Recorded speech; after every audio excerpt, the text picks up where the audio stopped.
May the Lord be with you. This is Pastor Ryan Stout at Nidaros Lutheran Church, and I'm here in this video with my pastor's epistle for September, which I am calling Strange Harvest.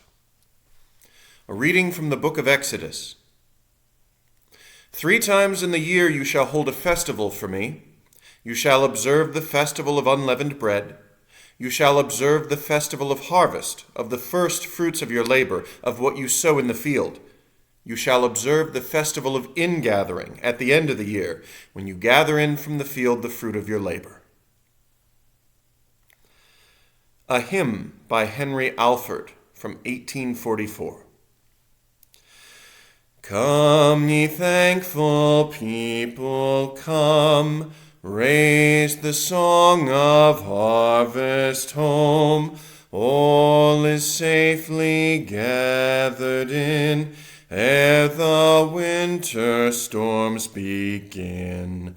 God our Maker doth provide for our wants to be supplied. Come to God's own temple, come, raise the song of harvest home.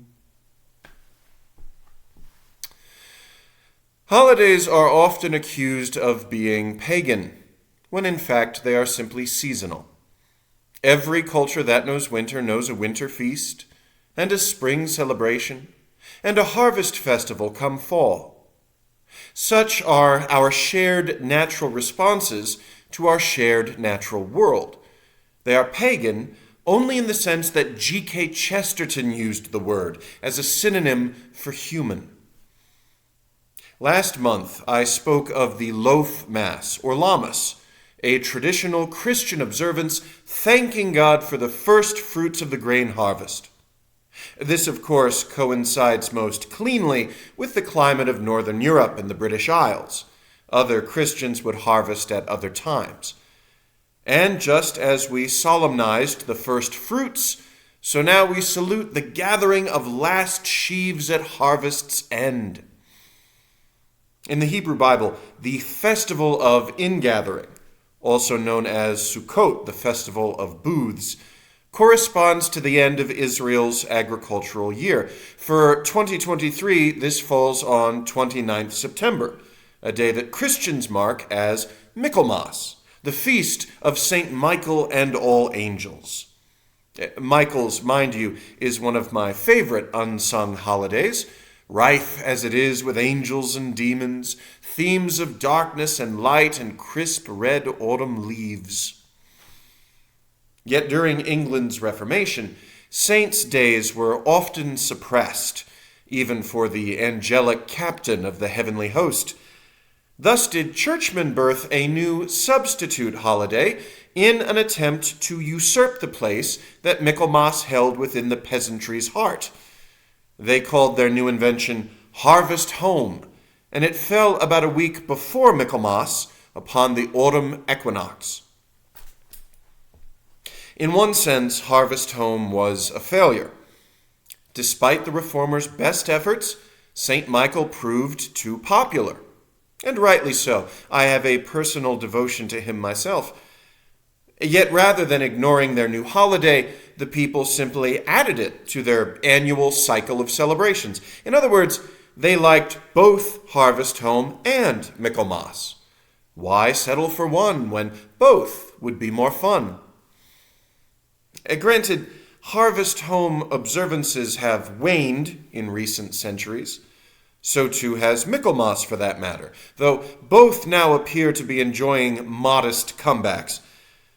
But some populations never stopped raising the song of Harvest Home, including, for some obscure historical reason, my mother's people, the Pennsylvania Dutch. To this day, in Lutheran liturgies throughout the Lehigh Valley, produce from field and garden, in baskets or in jars, will be placed upon festive boards for blessing and then distributed as the congregation sees fit.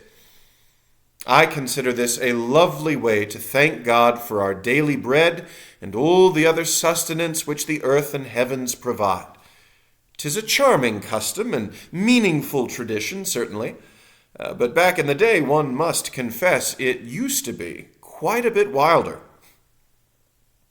Throughout Europe, one finds the folk belief that the vital spirit of growth within all vegetation flees before the scythe, retreating all the way into the final sheaf of grain. This last grain would often be fashioned into the rough likeness of a person or animal, a corn dolly. According to Pennsylvania Dutch folklore, the grain of the corn dolly was to be ground and baked into a gigantic pretzel, festooned with colorful ribbons and brought to the church for blessing. After worship, the pretzel then would be auctioned off, with the caveat that every bid had to be paid, regardless of who won. And the grand prize, rather than being eaten, would be broken back up and scattered throughout the farmers' fields to appease the fairies who lived in the corners of cultivated ground and to return the vital spirit to the soil for the coming spring. I can't say as I've ever seen a magical pretzel auctioned off in the parish, but I must admit I find the prospect tempting. One must do what one can to keep church weird, after all. This might all seem silly to modern sensibilities. A charming folk Christianity at best, pagan superstition at worst. But this blending of the natural and supernatural worlds, of love for creation and her creator, came naturally to our forebears. To them, the world was not simply a magical place, but an outright miracle. And this inculcated within their communities a sense both of gratitude and of wonder. Now that to me sounds immensely appealing. In an age so desperately in need of re-enchantment, we might all do well to raise the song of harvest home. In Jesus, amen.